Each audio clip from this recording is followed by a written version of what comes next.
Quem sabe o nome da família 1A? Alcalinos. Metais alcalinos. É o nome da família onde ele está posicionado. Beleza?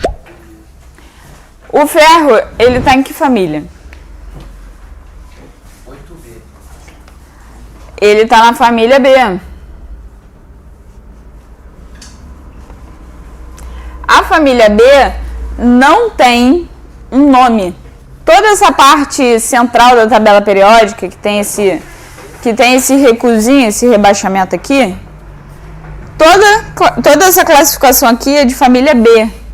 E a família B não tem um nome específico, só os elementos da família A. Beleza? E por último, o criptônio, ele está em que família da tabela periódica?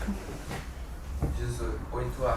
Ele está na família 8A, que tem o nome? Gases nobres.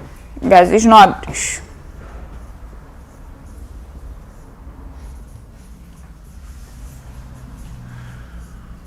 Beleza? O próprio nome aqui do potássio já diz que ele é um metal. O ferro, mesmo estando na família B, a gente sabe, né, que ele é um metal também. E pela posição, ele tá aqui mais ou menos, ele tá na parte dos metais. E o criptônio, ele é um gás nobre, então ele é um A-metal, considerado um A-metal. Beleza? Agora vamos ver se a gente consegue responder aí a número 50. Bem, ele deu, considerando, parará, e aí ele deu algumas afirmações. A primeira, X pertence ao grupo dos metais alcalinos. Isso é verdade? Sim. Verdade, então, item 1, verdadeiro. Item 2, Y pertence ao grupo dos metais alcalinos terrosos. Não é verdade, porque alcalinos terrosos... Alcalinos terrosos é da família 2A. Metais alcalinos terrosos é da família 2A. E o Y é da família B. Número 3. Z pertence ao grupo dos gases nobres. Correto. E por último, número 4. X, Y e Z não pertencem ao mesmo período da tabela periódica. Quem aí lembra como que a gente descobre período? Pela linha. Pelas linhas horizontais da tabela. Então aqui, ó, minha tabela. Essas linhas dizem pra gente quantos períodos o elemento está localizado. As linhas verticais, as colunas verticais, dizem qual família ele pertence, beleza? E aí, vamos aproveitar para recapitular. Família, o número da família, vai me dizer o quê? Quantos elétrons ele tem na última camada. Então, lembrando, a gente viu isso hoje. As linhas, os períodos, vão dizer pra gente quantas camadas ao redor do núcleo aquele elemento tem.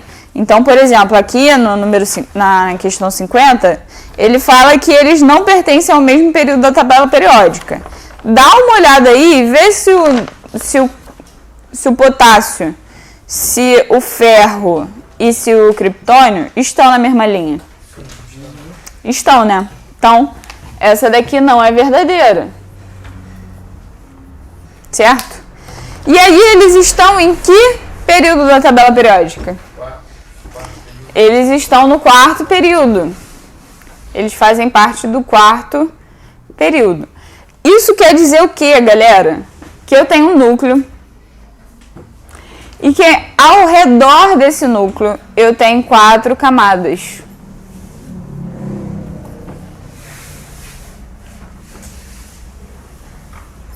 Beleza?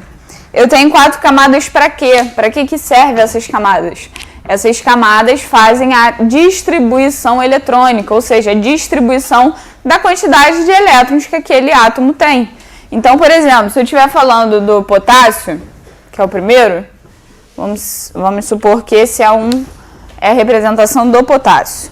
O potássio ele tem 19, né? Número atômico 19, certo? Esse número 19 diz pra gente que ele tem quantidade de prótons e elétrons, ou seja, 19. Eu tenho que fazer a distribuição eletrônica de 19 elétrons. Como que a gente vai fazer isso? A primeira camada só tem 2 elétrons. Vocês lembram como é que é a distribuição de camadas? Um S2? K, L, M, N, O, P, Q, R. Olha eu. Me empolguei. São só... Lembrando que são só 7 camadas.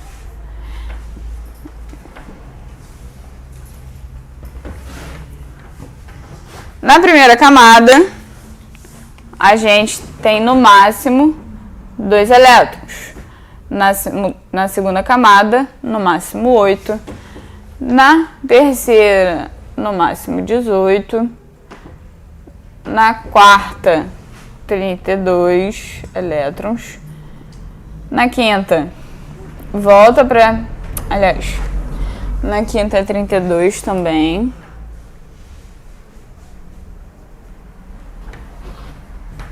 Na quinta é 32 também. Na sexta é 18 elétrons. E na última, volta para 8. Então, ó, crescente igual decrescente. 2, 8, 18, 32, 32, 18 e 8. Beleza? Esse daqui é o número máximo de elétrons que cada camada pode comportar. Então, na primeira camada, que é a camada K, K, L, M, N. Professora, por que não tem os outros? Porque o K, o potássio, está localizado no quarto período. Então, ele só tem até 4 camadas. E aí, a gente tem que usar essas camadas para fazer a distribuição eletrônica dele. Então, na primeira, ele tem 2. Na segunda, ele tem até 8. Então, ó, 1, 2, 3, 4, 5, 6, 7. Beleza? Tenho 2 com 8. Aliás,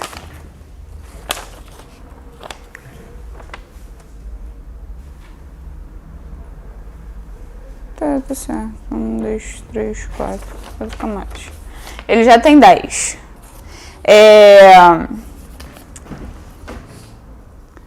1, 2, 3, 4, 5, 6, 7, 8, 18 e mais umzinho aqui.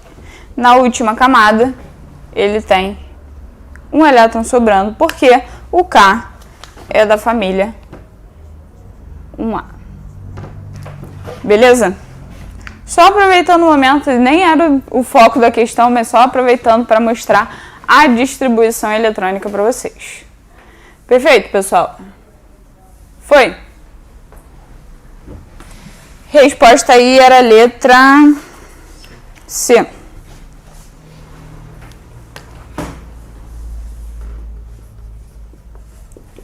Resposta é letra C. Dúvidas? Alguma coisa que vocês não entenderam, que vocês querem que eu repita? Hein? Sim, não? Ele tem. Tem? Fala aí. Tá com vergonha, cara? Não fica com vergonha, não. Ser tímido, sem vergonha. Cadê o espírito? Essa prova é de 2019, certo? 2019. É muito Ah, tá. Começa na questão 36. Essa prova, ao contrário da de 2020, ela não tá sequencial. Ela tá misturada com física, certo? Então, tinha que se ligar nisso. A primeira questão de química é a questão 36. Dá uma lida. Ela é muito parecida com a última questão que a gente acabou de fazer. É praticamente idêntica, só muda os valores e algumas coisas da questão, mas eu tenho certeza que vocês têm total condição de fazer agora. Vamos lá, questão 36.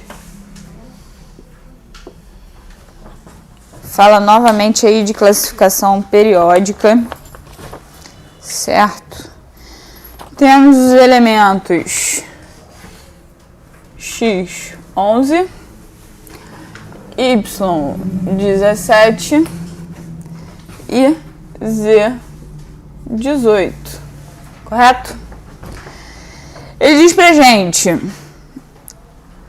primeiro, antes disso, X é o quê? NA. Na. Y é o quê? CL. Cl. E Z? AM.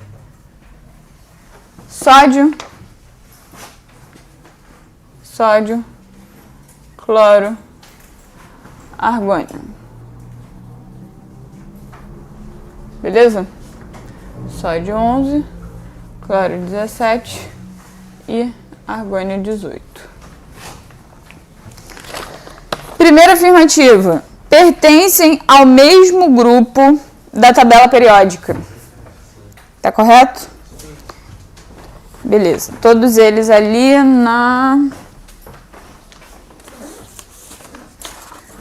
Todos eles no terceiro período. Correto? Então, A1. Correto. Sódio, cloro e argônio pertencem ao terceiro período. Então, na terceira linha. Afirmativa 2. Pertencem ao mesmo grupo da tabela periódica. Não pertencem, porque cada um está numa coluna diferente, certo? E se eles pertencem ao mesmo período, é impossível que eles pertençam ao mesmo grupo, né? Então, afirmativa 2 aí tá incorreta. Afirmativa 3. X e Y são metais e Z é um ametal. E aí? Sódio está na família 1A. Cloro está na família 7A e argônio na família 8A. Correto? O sódio é o único metal. Por quê? A partir da família 4A, tudo ametal. Então, cloro e argônio são ametais. Então, ó, metal, ametal e ametal também. Então, aqui, ó, errado. Quarta, X, Y e Z são elementos representativos. O que são elementos representativos? Quem é que sabe? Vamos prestar atenção. O que são elementos representativos na tabela periódica? Toda família A. Tudo que está na família A. 1A, 2A, 3A, 4A, 5A, 6A, 7A e 8A. Todos os elementos que estão nas colunas de família A são elementos representativos. Beleza? Os elementos que estão aqui nesse vãozinho, que é o que a gente chama de família B, eles são elementos de transição, ok? E os que estão dentro da gavetinha, que eles ficam aqui fora, série dos lantanídeos e série dos actinídeos, eles são chamados de elementos de transição interna. Beleza? Recapitulando. Elementos representativos, todos os que estão na família A. Toda a família A são elementos representativos. Os elementos da família B, que são os que estão aqui nesse meiozinho da tabela, são elementos de transição. E os que estão na gavetinha, que são essas duas séries que ficam reportadas aqui embaixo, são elementos de transição interna. Ok? Dúvidas? Não. Beleza. Então, sim, X, Y e Z são elementos representativos, porque todos eles estão localizados numa família A. E por último, X é um metal alcalino, Y é um halogênio e Z é um gás nobre. Isso está correto? O sódio, ele é um metal alcalino, porque ele está na família A1A, metal alcalino. O nome da família 7A é a família dos halogênios. E a família 8A, 2 gases nobres. Correto? Então, a número 5 também está correta. E aí a resposta fica letra C.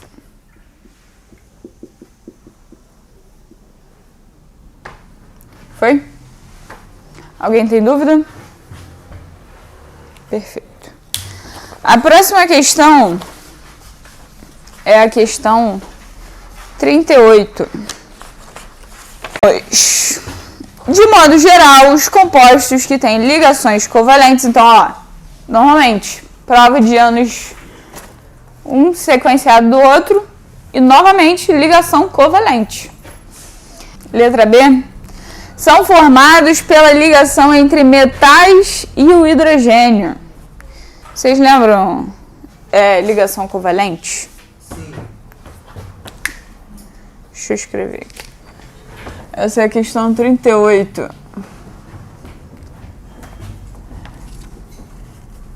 Vou falar de novo, hein? Ligações iônicas. Ligações covalentes e ligações metálicas.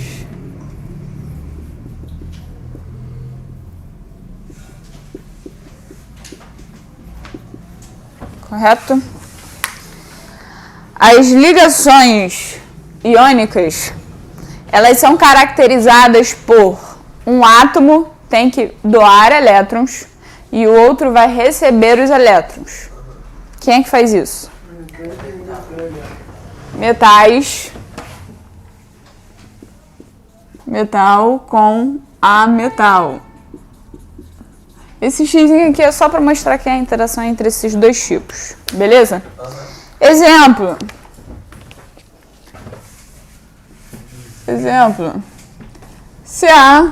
CaCl2.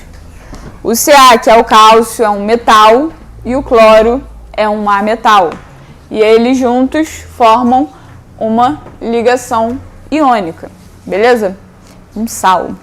Normalmente as ligações iônicas formam sais, que são os compostos iônicos, não são moléculas. São aglomerados iônicos. Eles não têm uma ligação fixa. É uma aproximação e aí a nuvem eletrônica, que são as camadas, elas ali um doa para o outro e fica juntinho.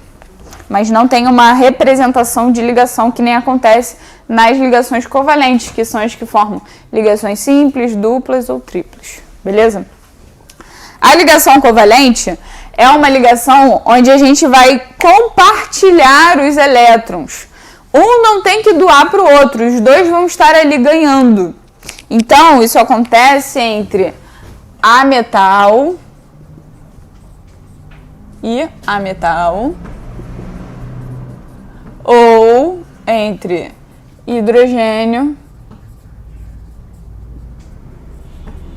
e ametal. Beleza? Eles estão compartilhando.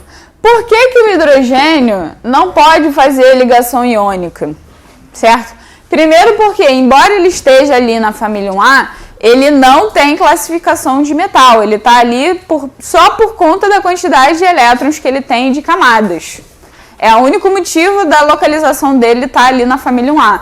Mas ele não tem propriedade de metal. Inclusive, em algumas tabelas, essa é preto e branco, mas se vocês procurarem na internet quando estiverem estudando, vocês vão ver que algumas tabelas, inclusive, mostram ele com a coloração dos ametais. Algumas tabelas colocam ele um pouquinho mais em cima, não totalmente colado com a família 1A, porque ele está ali só e somente por conta da quantidade de elétrons e quantidade de camadas, beleza? E o hidrogênio, ele só tem um elétron. Se ele fosse participar das ligações iônicas, ele ia perder aquele elétron. Como é que ele ia existir? Um átomo não existe sem elétron. Então, não teria como ele fazer ligação iônica. Beleza? E por último, as ligações metálicas acontecem entre metais. Então, metal com metal. Tranquilo? Nas ligações covalentes, os dois estão ganhando. E por isso que elas funcionam muito para os ametais, porque os ametais eles já têm um quantitativo grande de elétrons. Então, falta ali 2, 3 no máximo para completar. E aí, eles fazendo esse compartilhamento, eles conseguem atingir a regra do octeto. Beleza? Bem, vamos lá. São formados pela ligação entre metais e o hidrogênio. Não é verdade. As ligações covalentes não acontecem dessa forma. Letra B. São encontrados na natureza somente nos estados líquidos e gasosos. Também não é verdade. Inclusive, esqueci de dar um exemplo aqui de ligações covalentes. Ligações covalentes, CO2, por exemplo, H2O. H2O só está disponível no estado líquido e gasoso? Não, né? Então, já caiu por terra a letra B. Ela pode sim estar no estado sólido, inclusive o CO2 também, que faz parte aí do gelo seco, da constituição do gelo seco. Letra C. São constituídos de átomos com tendência exclusiva em doar elétrons. Não é verdade, porque as ligações covalentes, elas são ligações onde os elétrons vão ser compartilhados e não doados. Doados e recebidos fazem parte das ligações iônicas, beleza? Então, letra C também não poderia ser. Letra D. Formam estruturas eletricamente neutras denominadas moléculas. E aí está a nossa resposta. Por quê? As ligações covalentes, elas formam as moléculas, elas são as responsáveis pela formação das moléculas. E as moléculas são compostos neutros, certo? Diferente das ligações iônicas, que como vão formar aglomerados iônicos, compostos iônicos, eles são facilmente transformados em íons, certo? Como eles estão ali naquela troca de carga, um vai perder e vai ficar positivo, outro vai ganhar elétron e vai ficar negativo, eles estão formando íons. E aí sim a gente tem a formação de carga, beleza? As ligações covalentes formam moléculas que são neutras. Então a resposta é aí, letra D. E por último, só para a gente comentar, letra E, apresentam alta condutividade elétrica em todos os estados físicos, o que não é verdade, certo? Não são todos os estados físicos que vão dar essa propriedade. Alguns sim têm, por exemplo, a água conduz eletricidade, mas ela não conduz em todos os estados físicos, então não poderia ser essa também. Dúvidas? Não? Então vamos lá, questão 41 é a próxima. Vamos lá, 41. Aí a gente tem uns desenhos bem tranquilinhos. Letra A, a gente tem gelo e água já. E na letra B a gente só tem água. E aí ele está perguntando qual é o processo que está acontecendo, de A para B. Processo de fusão.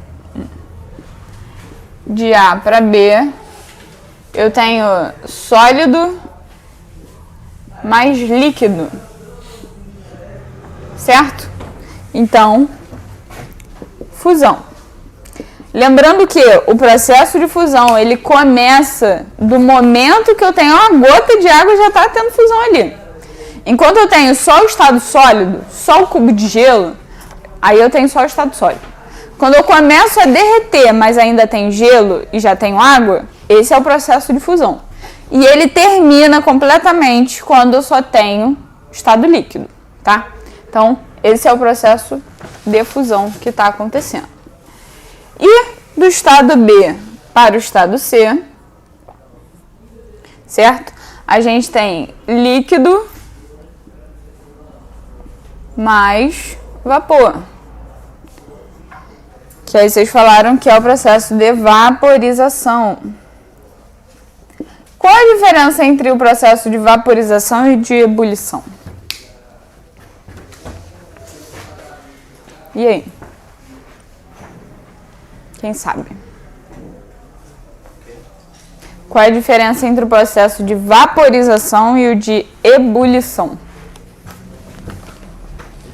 A transformação da mesma coisa, do estado líquido para o vapor. Mas qual é a diferença que acontece? Sabem? Não? A diferença é muito simples. É a mesma coisa. Só que o processo de vaporização é um processo que é natural. Por exemplo, choveu, fez poça na rua, aquela água ali vai sendo aquecida pelo calor ambiente ao longo do dia, vai vaporizar de forma natural, sem intermédio de nada. Quando a gente está falando de processo de ebulição, a gente tem que dar calor ao sistema. Como, por exemplo, a gente precisa esquentar a água em casa. Bota a água na panela, bota a panela no fogão, liguei o fogo. A água começou a ferver, começou a entrar em ebulição. Por quê? Porque eu estou dando calor àquilo ali. Ela está evaporando, mas não por um processo natural mais, e sim porque eu estou acelerando aquilo ali, tá? Então essa é a diferença. Vaporização, processo natural. Ebulição, processo que eu preciso de um instigante ali, tá? Resposta aí, letra E. Era a letra E? Letra E. Essa era muito tranquila, era para não zerar.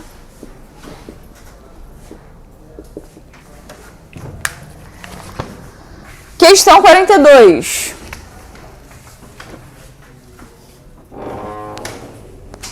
Questão 42. Fala sobre substância. Alguém já fez? Já, letra B. Letra B. Questão 42 fala: assinale a opção que apresenta na sequência os termos corretos que preenchem as lacunas da seguinte afirmativa. Uma substância, pode ser simples ou composta, é formada por átomos ou moléculas, ou elementos, tem essa opção aí, contendo apenas átomos, elementos, moléculas de um mesmo íon, elemento ou átomo.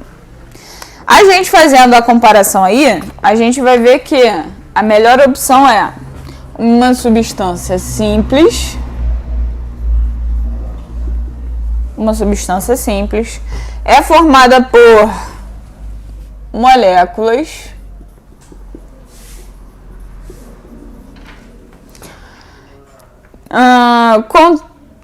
contendo apenas átomos de um mesmo elemento.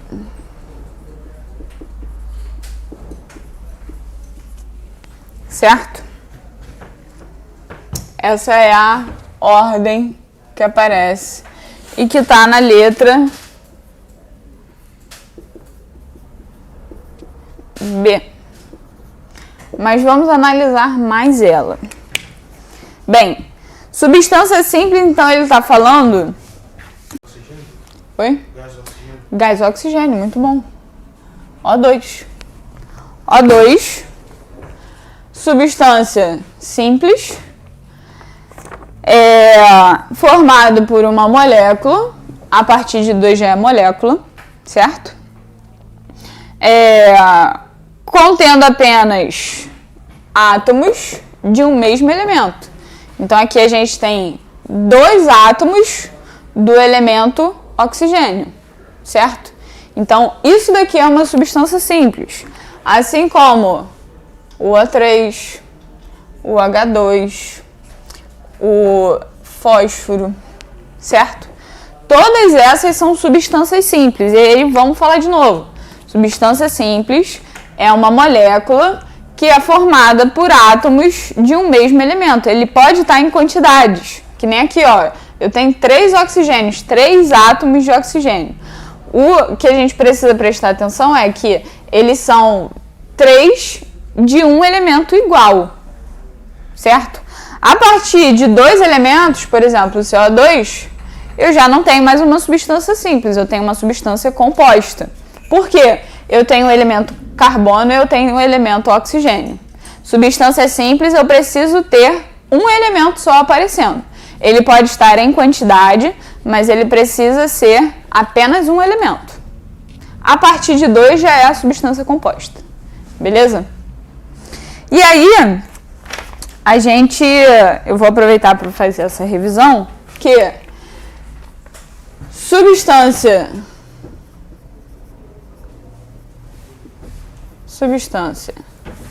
simples é diferente de substância pura. Substância pura. Por quê? Uma substância simples é isso daqui. O2, O3, H2, P4, P3. Substância pura é quando eu tenho a mesma substância ali num recipiente. Por exemplo, H2O. Eu tenho várias H2Os. H2O aqui, H2O aqui, H2O aqui. Ah, professora, mas é uma substância composta. Beleza, é uma substância composta. Mas é uma substância que está pura, que está no seu estado puro. Aqui eu só tenho H2O. Beleza? É um conjunto só de H2O. Ok?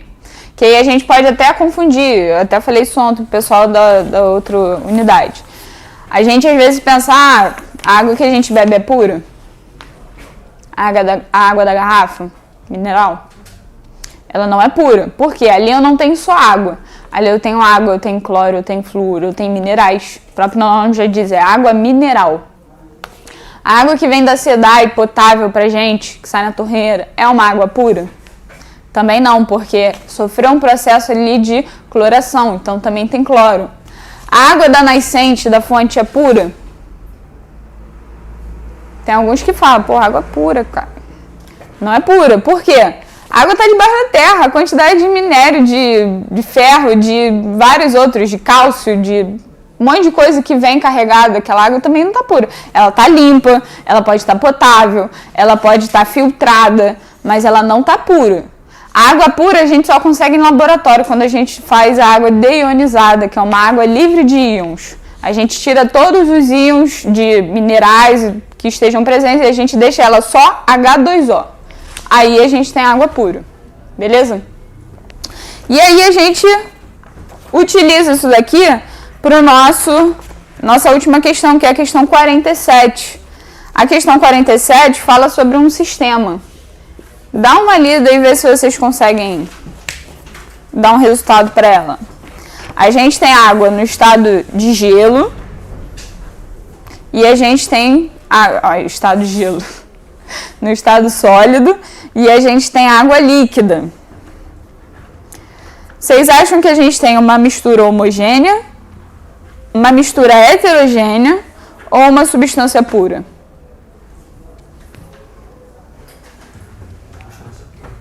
a gente tem uma substância pura. Por quê? Por mais que ela esteja em fases diferentes, aqui ele está me dizendo que eu só tenho água, só tenho H2O, beleza? Então, eu tenho substância pura.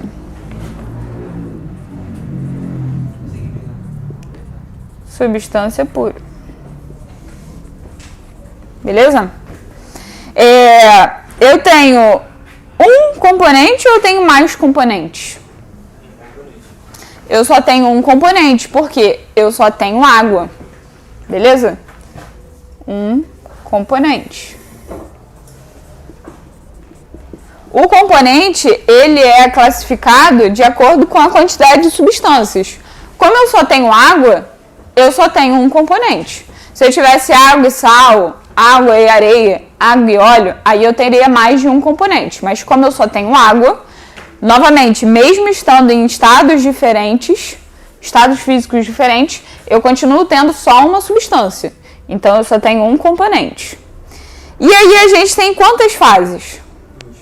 A gente tem 2 fases. 2 fases, por quê? Embora eu tenha uma substância pura, embora eu só tenha um componente, eles estão em estados diferentes. Um está no estado sólido e o outro no estado líquido. E aí isso faz com que eu visualmente eu perceba que existem 2 fases ali presentes. Então, ó, substância pura, um componente, 2 fases. E aí a resposta é letra C.